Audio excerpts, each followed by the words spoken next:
و پیش قراول امت اسلامی حضرت امام خامنه ای با نوشیدن شهد گوارای شهادت در ماه مبارک رمضان به ملکوت اعلی پیوست.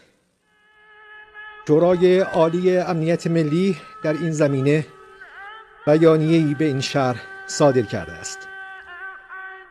بسم الله الرحمن الرحیم.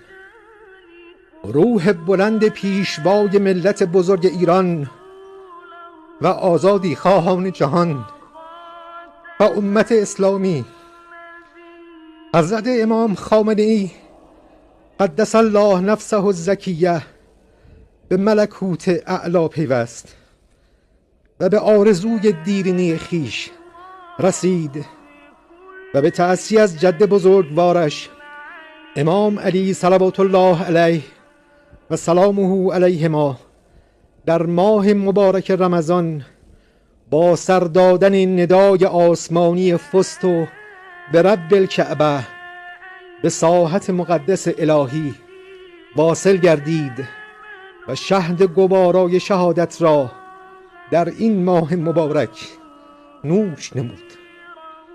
امروز ملت نستوه ایران و امت اسلامی و آزادی خواهان جهان به جهت حملات شریرانه آمریکای جنایتکار و صهیونیست های نابکار داغدارند، اما دشمنان صفاک و دوزخیان ستمکار بین المللی بدانند بیدار دلان جهان راه خود را یافته اند و این شهادت ها هرچند برای ملت ما و ملل اسلامی گران باشد، اما آنان را مقاومتر و مصممتر می‌گرداند و بی تردید شهادت آن شخصیت عظیم الشأن آغازگر خیزشی عظیم در مبارزه با ستمگران عالم خواهد بود.